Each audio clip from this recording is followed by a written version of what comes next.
Good evening, everybody. Thank you so much for joining me tonight on YouTube Live. I'm Dr. Howard Elkin, the medical advocate, and I understand we have a little bit of competition tonight with the hearings for the January 6th insurrection. But as they say in the theater, show must go on. So we're going to be here and we're going to have a good time. Tonight, we're going to focus on men's health, which is really important because this is June. June is Men's Month, Health Month, just like May was Women's Health Month. So we're going to go to the opposite side of the spectrum because, as we learned from last month, there's clearly a difference in the two genders. Men really are from Mars and women are from Venus. Now, Men's Health Month, I didn't know this until last year, was actually created in 1992. Who would have known, right? And it was initially brought about to help increase awareness about men's health issues so that we could have early detection and treatment of disorders that are really related to men. Now, if you look at heart disease, about 850,000 people die of heart disease every year in this country. About 450,000 of them are men, and the remaining are women. So again, it's an equal opportunity killer, and we talked about that last month. That's heart disease. What about cancer? More than 700,000 men are diagnosed every year with some form of cancer. And of that, that's a known fact, 700,000. And if you look at the figures, uh, like greater than 30,000 men are diagnosed with, I'm sorry, 230,000 men, in fact, that's right, are diagnosed with prostate cancer every year. That's 1 out of 9. So 1 out of 9 men are diagnosed with prostate cancer. It's the second most common cancer after lung cancer in men. So it's just amazingly common. And of those 700,000 men that are diagnosed with some form of cancer every year, about 300,000 of them will die, which is almost half. So it's pretty disturbing still. Now, what other facts? Mental health is really a big one.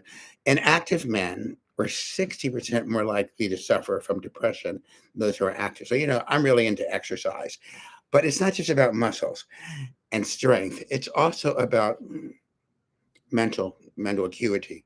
And so really, and also keeping you not depressed, because one of the best deflectors of stress is exercise. And but inactive men do not do well, and they clearly suffer from more depression than men that are active.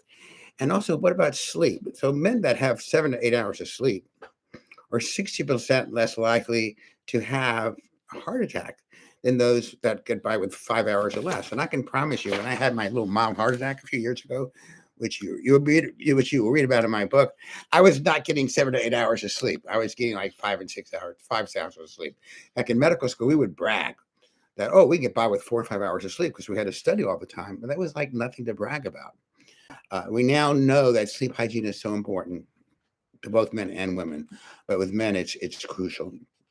So how are we doing now so Men's Awareness Month has been out for many years. How are we doing? And we're really not doing that great. If you look at the trends, men are still much less likely to go see a doctor than their female counterparts. In fact, they're like women go on the average twice as often as men do when it comes to seeking medical attention, twice as much. And 40% of men tend to wait until they are really sick before they present to the doctor's office. I see it all the time. I used to joke about, men generally call for an ambulance when having chest pain and they're throwing for a heart attack before they actually seek help. It has gotten better over the years since I practiced, but it's still usually oftentimes the female counterpart, a significant other, that brings them into the doctor's office. Mental health is very stigmatized in the male population, although 30% of men will develop depression in their lifetime, which is pretty significant. So I always like to start off with heart disease because, after all, I am a cardiologist. It's my main forte. So the most common cause uh, of heart disease, of course, is coronary artery disease. And the average age for a heart attack in this country for a male is 65. Okay, now females, about 10 years later than that. But I want you to know that we're seeing a lot more young people with heart attacks now. Like up to 10% of people that are having heart attacks are less than age 45. Okay. And what's alarming is that we're seeing more people like in their 30s and 40s coming down with heart attacks. Why? This never happened before? And to me, it boils down to lifestyle, poor choices, obesity, hypertension, diabetes, metabolic syndrome. I've already told you from previous previous presentations that 88% of the adult population in this country is metabolically unhealthy. These are the things that lead to heart disease and risk factors. And at this point, they're really not being corrected. Um, so heart attacks are actually increasing in the younger population. Heart failure is failure of the heart to actually pump or to relax. And it's the most common cause of hospitalization in people over the age of 70. And although women tend to be older and it's a different etiology or cause or manifestation, men are actually more hospitalized more often than women with heart failure. So you got to know your symptoms. Okay. This is my wish for everybody to know your symptoms. Now, I know we all think it's that left-sided chest pain with radiation down the left arm. And that was the typical male presentation. But let me tell you, when I had my little event several years ago, I didn't have any of that. I woke up at 3 a.m. with heartburn, went away. And then I woke up at 5 a.m. with heartburn. That lasted a little bit longer. And then I went to work the next day because I felt okay. And I broke out in a cold sweat, 10 o'clock a.m. I said, Heidi, who was my nurse at the time, let's do an EKG on me, and it was normal. So I figured I'm okay. So I went to work out at Gold's Gym. Yes, in the middle of a heart attack, right? And all of a sudden, I'm on one of those. I developed, my arms felt like they were like 50 pounds each. It took that long for me to, and not even, and actually, there's a little story behind it. If you want to see how I got to the emergency room at Cedars-Sinai, you have to read my book. But it's not, I was like every typical male. I was not in touch with my body. And here I was a cardiologist practicing what I have for many, many years. So know your symptoms. It doesn't matter if it's left-sided pain with radiation at the left arm, crushing pain, heartburn, um, arm pain. If it's something that's unusual, seek help. That's my thing. And you got to know your numbers. You need to know your blood pressure. Everybody needs to know their blood pressure, and it should be taken frequently because it can fluctuate wildly. And also, your lipid values. You have to know your cholesterol. Where are you with that? Your blood sugar. Are you your hemoglobin A1C? Are you a diabetic or pre-diabetic? Remember, most pre-diabetics, there's 88,000 pre-diabetics in this country, along with, I think, 10,000 whatnot diabetics, most of whom don't even know it. I can't tell you how many patients I'm still getting. And I say, oh, and I'm questioning them, their history, and they say, I haven't seen a doctor in years. Is that something to be proud about? I don't think so. If they haven't seen a doctor in years, that means they have not had any testing, and they don't. And these are the guys that are generally clueless. And I find lots of abnormalities when I start digging. I'm not even looking for them. It's just what happens. So let's switch over to prostate health, which becomes really important as you get 60, 65 or older. And the best way to prevent prostate cancer and also just prostate health is to eat what we now know as the rainbow diet, a colorful diet, colorful. And I think about it, things that are red, like red peppers, also tomato products. And basically, cooked tomatoes are the way to go versus fresh tomatoes because you want the cell walls to be broken so they can be easily assimilated. So cooked tomatoes are great. Spaghetti sauce, very good. And that main thing is a lycopene, Lycopene. Lycopene is prostate friendly, and it's very important. Fruits and veggies. Coffee is actually helpful to prevent prostate cancer. Fish oil, smoking cessation, and exercise. This is the same diet we use for heart disease. But what about prostate cancer screening? And this is what you need to know about. Generally, if you're 50 years old, you should have you should have the screening. It's the finger test, and it's also what we call the PSA test. Now, what about if there's a family history with, let's say, the first relative and first degree relative, meaning either a father or a brother, then you should go to age 45. But if you have more than one member of your family with prostate cancer, then I would go as early as 40. Those are the Cancer Society recommendations. I don't listen to them. I'm more aggressive, and I don't want to miss any case of prostate cancer. So I start no later than age 40. Okay, and that's a typical man. Now, how often do you do it? The American Cancer Society says, like every 2.5 years. I do it every year. Medicare covers prostate. PSA levels to be done once a year. You should take advantage of that. Then we talk about colon cancer, which is very common. And the risk factors are our family history. Again, first degree relative. African Americans it's very important because they tend to have very aggressive stages of colon cancer when diagnosed. High consumption. Now, this is it. Red meat, processed meat. I believe processed meat is really bad for you. Is red meat really, consumption of red meat really a cause of colon cancer? I don't think that's been clearly delineated. There's a lot of really positive facts, even with cancer when it comes to red meat. But I would say processed meat, yeah. Long-term smoking, yes. And here's the one that you need to know: the non-steroidal anti-inflammatory agents. We're talking Motrin, ibuprofen, Advil, Aleve.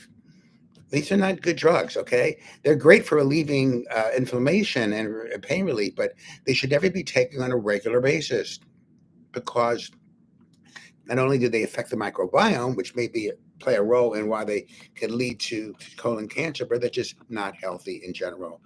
Low intake of fruits and vegetables is a risk factor. Low intake of fiber is also a risk factor. Physical inactivity, personal history of inflammatory bowel disease. We're talking Crohn's disease or ulcerative colitis.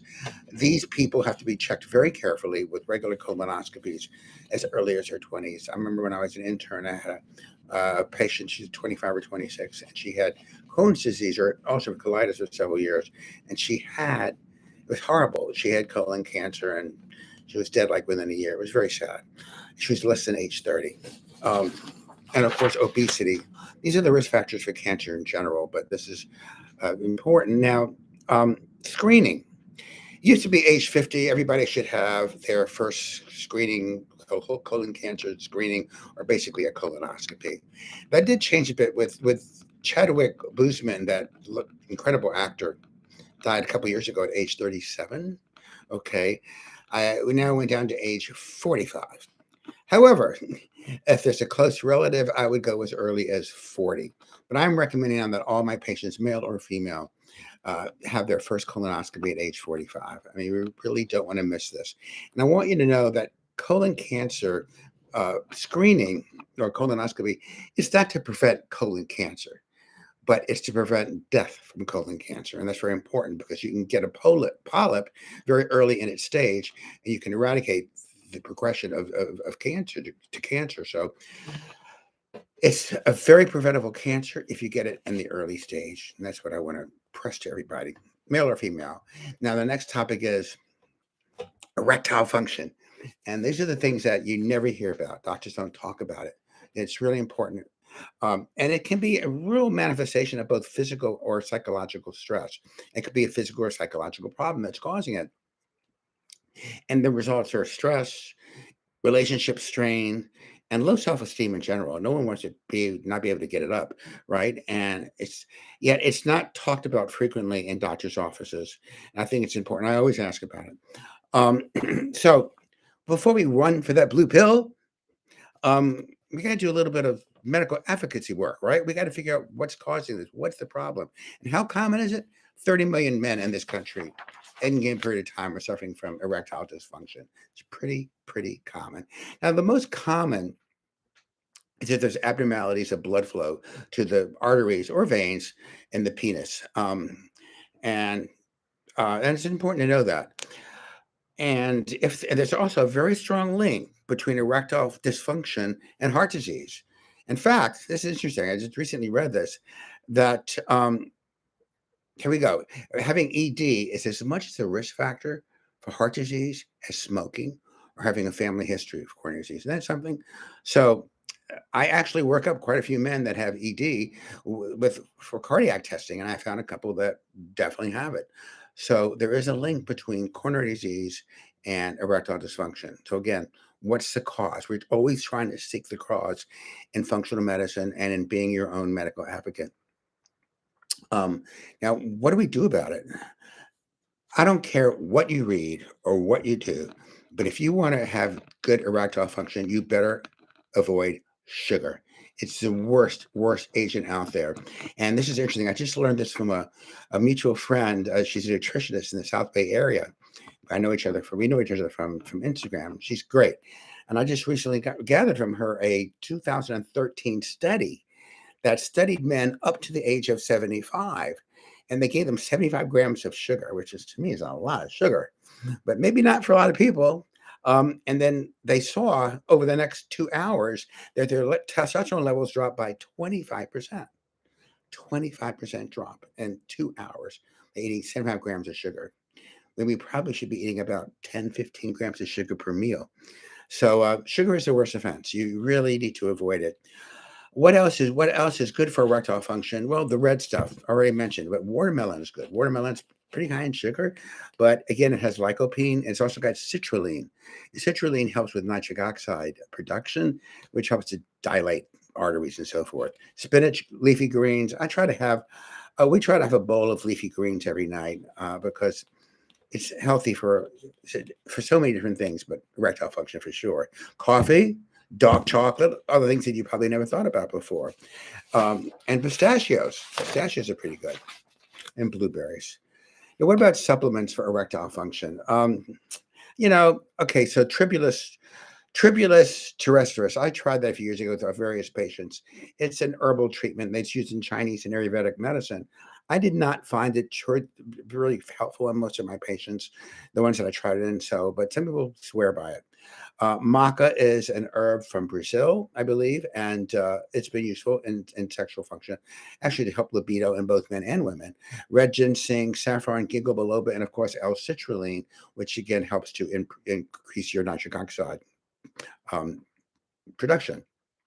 Then we get to the blue pill and drugs, and there's nothing wrong with drugs, but I don't just jump to it. I want to find out, is this physical? Is this psychological? Is it circulatory? Is it trauma to the penis? Is it drugs? A lot of drugs, by the way, can interfere with erectile function. A lot of them are cardiac drugs, like certain blood pressure medications, certain drug medications used to lower cholesterol. So drugs are important to rule out as the cause of ED. The drugs work basically by increasing nitric oxide. So it relaxes the arteries and veins of the penis so the blood can stay there and you're having a full erection. Now we look at testosterone, which is in testosterone replacement. And last month we talked about bioidentical hormone replacement in women. Now we're going to talk about it in men. Now, what's my view on it? Well, I'm anti-aging, so I'm terribly biased. I believe whether you're male or female, people look better, feel better, and think more clearly on HRT. And I think the thinking part is really important as you get older. So what are the levels we look for? So if you go to the basic Quest Lab or LabCorp, usually levels are anywhere from 250 to 1,000. 250 to 1,000. That's a pretty big span. Why would you want to be 250 and be normal? And you could also be normal at 1,000, because 1,000 is what we normally see in a 25-year-old male. As we go through life, the levels slowly decrease, not nearly as precipitous as it is in women, but over a period of years, those levels are going to decrease. Now, I don't ever think that a level of 250 is normal, and who wants to be normal anyway at age 65? We want to be better than normal, better than average. But anyway, that's how it's classified. And there's various ways of how to detect who should get what, but that's the general rules. Now, as far as giving testosterone is concerned, first of all, what are the signs and what are the symptoms? They'll tell you: loss of strength, loss of muscle mass, loss of initiative, loss of motivation, brain fog, erectile dysfunction, fatigue, and also just irritability. I mean, the grumpy old man syndrome. That's it. That's low T, at least part of it. So then if you decide if you have the qualification, in other words, you meet the qualifications of having a low testosterone level and you have the symptoms, and by no means do I mean this for everyone. It should be an individual thing, just as I do with women. Then I'm going to give testosterone. Either you can do it topically or with injections. You can't really do it orally because the first pass goes from the gut to the liver, and then it's converted to potentially. It's not that it converts anymore. What happens to the liver is that it actually can cause. It's tough in the liver. Testosterone metabolites are tough in the liver, so it's not something we want to give because the liver has lost a lifetime. So it's either topically or injection, and they both work. They both work. They're both equal. The parent drug is the same. It's just that topical will not work in about 12 to 15% of men for some reason. Not to do with body hair. It just doesn't get absorbed. So they both work well, though. Follow up. So I usually follow my patients very carefully. If they don't follow up with lab work and come to me regularly, we just stop it. I'm not going to continue giving a medication, a hormone, without follow up. So what we look for, we want to make sure that the hemoglobin or the red blood cell mass doesn't get too elevated. Now, part of that is normal with testosterone administration because it stimulates the bone marrow to put out red blood cells, which to a certain extent is good because it increases your muscular endurance. So that's good. But sometimes it gets overdone and men can produce too much red blood cells. And I see that probably in about 40% or greater of my patients. And sometimes there's ways around that. We stop. We maybe hold the gel for a week or so. Maybe we may hold an injection. And oftentimes we have to do what's called a therapeutic phlebotomy. We actually have to let blood, and this is a good time to donate blood anyway, because it's needed. So again, you need to go to a doctor that is scrupulous about watching your red blood cell mass. The other thing is your estrogen levels. Okay. What happens when we give you testosterone, your body gets confused because if I showed you the chemical structure of testosterone here and the chemical structure of estrogen here, you couldn't tell the difference. I couldn't tell the difference. They look almost the same. So your body gets confused. It will convert some of that testosterone to estrogen, which we don't want. Estrogen is protective in women. It's not in men. Okay, it can lead to premature heart attacks and strokes. It can lead to water retention, prostate enlargement, and also fat accumulation, fat retention. Who wants that? And man boobs. So I carefully watch estrogen levels, and I often have to get probably in 50% or more of my men anti-estrogens to keep their estrogen level in check. I don't want estrogen level 0, but I don't want it to be too high. So I'm careful about that. And of course, the PSA level. And that's an old myth that prostate cancer is caused by high testosterone levels.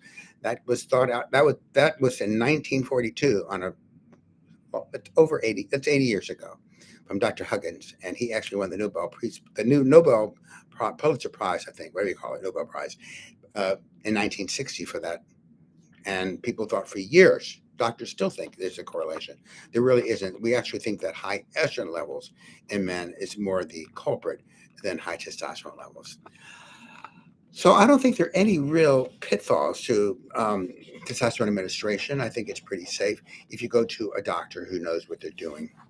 Non-pharmacologic considerations are important. EMFs, electromagnetic fields, and we're bombarded with them, right? And it's been shown in various studies that EMFs are endocrine disruptors for both men and females. So that's really, and we're bombarded with it. So that's one thing. Some people are more affected by EMFs than others. Sugar, we've talked about. Sugar is the thing you must avoid. Also, vegetable oil. Those are pro-oxidants. Nobody should be using vegetable oils anymore.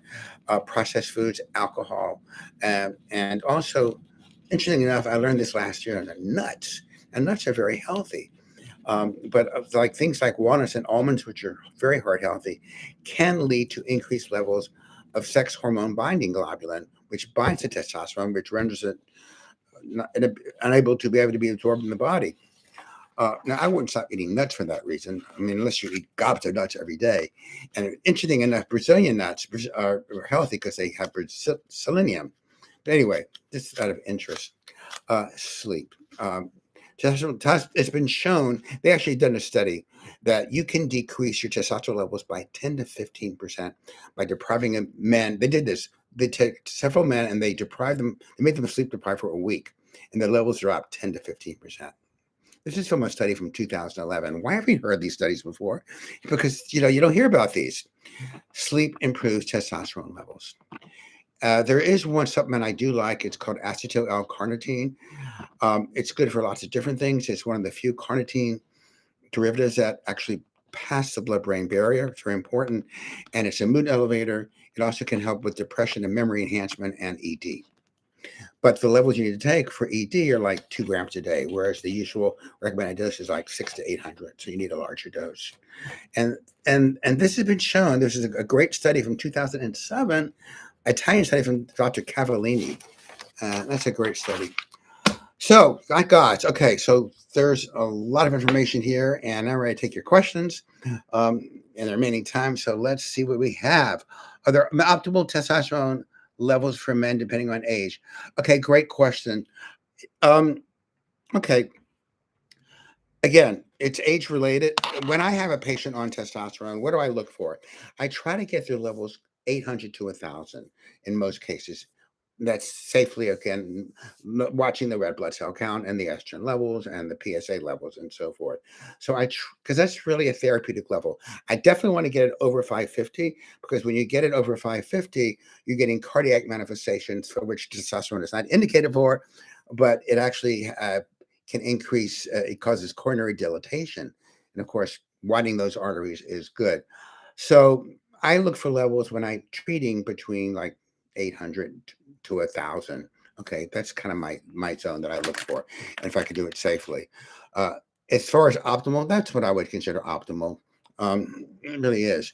Okay, I think since mothers stopped cooking at home, the diet nowadays affects. It really is. Diet is some. It's not just about ED and cancer. It's also heart disease and all the diseases of aging. And I think one of the good things about COVID is that we are eating more at home now. We have been. And one thing about eating at home, it's in your food, which is very, very important. So I'm really big about that. And I think you got a good point. And that's probably one of the reasons why we're dealing with obesity and metabolic syndrome and diabetes and hypertension because the food is just not good in most cases. Okay, what is your opinion on the stool test for those who can't undergo the colonoscopy? That's you talk about Cologuard, Amy, right? So Cologuard is a pretty good. I am not using it. I tell you why. Because let's say you do the Cologuard test and they find a polyp, then you're still going to have a colonoscopy to remove it. So that's one thing to keep in mind. But I think if that's the only test I would look at. I have not used it, so I don't have any experience with it. And I asked one of my GI colleagues who I've known for many years what his opinion was. He said they can miss certain cases. It's not perfect. It's pretty good, but it's not perfect. And the one that you don't want to miss is a polyp. You don't want to miss it because again, our thing is to prevent death from colon cancer. And that's what all this is all about. But it's definitely one of the better things out there. So I would not discount it. Okay, thanks for that question. Do you need less sleep as you get older? No, that's another myth. You don't. People get less sleep as they get older because they can't sleep because they've got insomnia, and there's, but it's not a good thing. We need, and listen. I have a hard time allowing myself to sleep as much as I should. Okay, I do better on 7 hours. I get it. That's one of my bugaboos that I'm not so great at. I mean, I don't get 4 hours or 5 hours anymore like I used to, like it's in medical school. But I don't get as much as I really could use. And when I do get 7 or so hours, I feel much better. So it's across the board. I mean, and the thing that really that I very cognizant of is that it's important for cognition as we get older. And I think that's one of the things that I'm trying to work on, but it's a tough thing to work on. But we don't need less. We need probably at least as much sleep. Okay. Do you? Let's see. I'm 52 with T levels at AO2. Is that good? Yeah, it's great. But one thing I didn't go into. What is your free testosterone level? Okay, so we look at your total testosterone levels because we're used to that. It's easy. We all know what those are. But you also want to know your free testosterone level.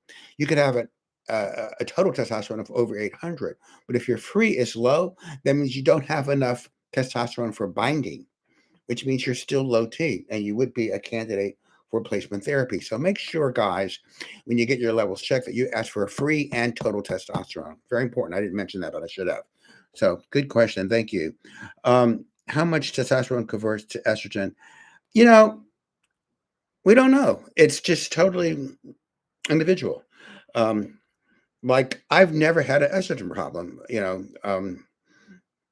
don't know why. You know, one of my friends says, "Because you're not normal." uh, I don't know what normal is, but I've seen, and it used to be like I saw a gentleman today. Okay, used to be that the fatter you are, the more fat cells you have, the higher the estrogen level, because the aromatase enzyme, which converts testosterone into estrogen, is in fat cells. But I had a guy today who's as lean can be. I mean, really lean.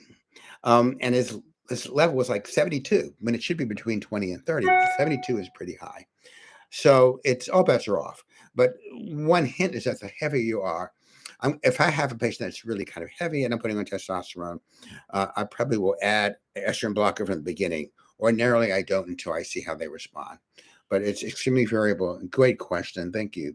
Um, are there all these ads for supplements that promote, you know, it's BS for the most. I tried Tribulus on certain patients, and I didn't see any effect. I do think the EMFs are important. I do think sleep's important. I do think avoiding sugar is important. I do think acetyl L-carnitine is useful. These are inexpensive things you can do. I have not seen any of those supplements work. You could try maca, you could try this, you could try that, but I haven't seen any studies that have swayed me one way or the other to use this supplement or that supplement. So, it's a marketing hype. What can I say? We see it all the time. Is my book going to be audible? Absolutely, eventually. And I'm trying to figure out, they said maybe you should get someone really good to do your reading, but my book, I will have to do my own audible book because there's so much emotion in my book from the part of my book that's about my journey. I can't imagine anyone doing it with the same vib and vigor as I can. So that will be done for sure. It's because I think it's important to have a full book. So thank you. And I will keep you guys posted on that. It's going to be coming soon. It's just a lot longer process than I thought. Okay, am I still squatting? Do you use okay, I love to squat. I've had a bad back. If I do squat, which I still love, I always make sure my back is supported. At Gold's Gym, they have a squat machine where your back is supported the whole time. So I don't do free squats anymore. I used to be really good at it. I won't do it now. I won't even chance it. But I will use a squat machine. Most gyms don't have it, but some do, and that your back is being supported. Squat's a great exercise. It really is. So, okay, friend with prostate cancer and the doctor did something reduced testosterone. Okay, yes, that's a great question. So, what happens when you have testosterone? When you have prostate cancer, especially if it's advanced, one of the things they do is do hormonal ablation therapy. They actually deplete you of testosterone. So here we got a guy. Then they develop boobs. They're they have no more muscles in their butt. They just start to hang. It's really not, and they lack motivation. It's really sad to see some of these patients become kind of like eunuch-like once we start depleting them of testosterone. And if you have advanced prostate cancer, the goal is to get those levels down to zero. We're talking really low. And these men are extremely, I mean, I had a person that was a bodybuilder and he developed advanced prostate cancer. He eventually died of prostate cancer, but he became strong and vigorous, and the therapy was just terrible. So as far as I'm concerned, we have a long ways to go. Yeah, it will save your life when you're on a hormonal ablation therapy. Do I think it's pleasant? No. I think we need to develop further therapies for that.